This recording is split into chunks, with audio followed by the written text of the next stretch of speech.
Have you ever felt like you're just going through the motions? You wake up. You might say a quick prayer because you feel like you should. You go to work or school. You come home. And at the end of the day, you realize you haven't truly felt God's presence in a long time. Maybe weeks, maybe months.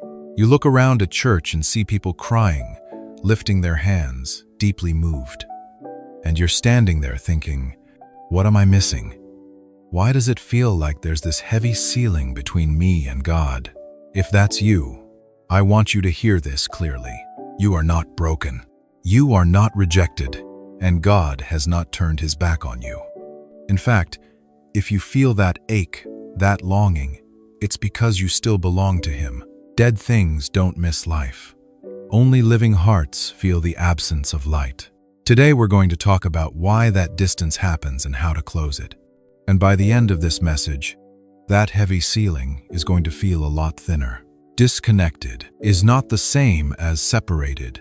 Before we go any further, we have to fix how we think about our relationship with God. There is a massive difference between being disconnected and being separated. You may feel separated from God. You may think there's a giant canyon between you and him because of something you did or failed to do. But if you have given your life to Christ, separation is not your status. Separation is a legal position, and your position was sealed by the blood of Jesus. Think of your phone. When it's not plugged in, it's disconnected from the power. But that doesn't mean the power plant shut down. The electricity still exists. The source hasn't changed. The connection just isn't active. That's what most spiritual distance really is. Not abandonment, misalignment. You're not lost. You're just out of tune. If you've been living in that space, I want you to type in the comments right now, I'm coming home. Those 3 words are a declaration to your heart, to the enemy, and to your future. Why disconnection happens. Let me tell you a story most of us recognize. There's a guy named Mark. On January 1st, he decides to get in the best shape of his life. He buys the shoes, signs up for the gym, shows up at 5 a.m. For 2 weeks straight. He's eating clean, feeling strong, posting the progress. Then, week 3 comes. The bed feels warm. Life feels busy. He skips 1 day, then 3, then a week. Soon he feels guilty for missing, so he avoids the gym completely. He still has the membership card in his wallet. He's still a member, but he's growing weaker. One day, he looks in the mirror and thinks, and the gym feels 1,000,000 miles away, even though it's 5 minutes down the road. That's exactly how many of us treat our walk with God. We start strong. We pray. We read. We feel close. Then life happens. We hit snooze on the soul, and the longer we stay away, the harder it feels to return, not because God moved, but because guilt convinced us he did. Here's the truth. You don't go to the gym because you're strong. You go because you're weak and want to become strong. You don't talk to God because you have it together. You talk to him because you don't. If you've been avoiding him, stop letting guilt be your jailer. The membership is already paid for. Just walk back in. What God says about the distance. Romans 8 says, nothing in all creation will be able to separate us from the love of God that is in Christ Jesus. Not your numbness, not your past, not your future mistakes, not even you.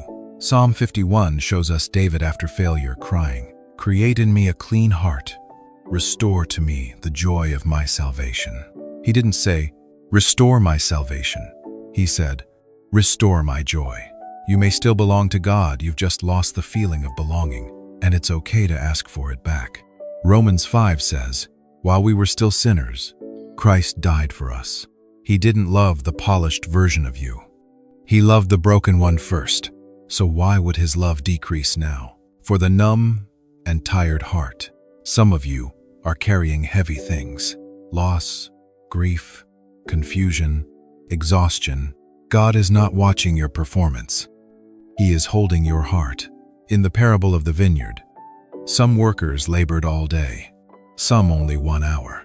The owner paid them the same. Because God isn't a boss, he's a father.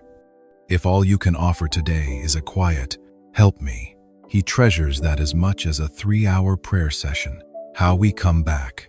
The prodigal son had a whole speech prepared. He thought he had to earn his way home. But the Bible says, the father saw him from far away and ran. He was watching. He was waiting. He didn't make the son clean himself first. He embraced him as he was. You don't fix yourself to come to God. You come to God so He can fix you. All it takes is one step. If this message helped you realize you're not separated, just disconnected, join this community. Subscribe. If you know someone struggling with faith, send them this video. One message can change a life. Let's pray. Father, lift the weight from their heart. Restore their joy. Remind them, you never left. Teach them to come back not through guilt, but through love. Always remember, your Father is on the porch. He's been waiting. I'll see you in the next video.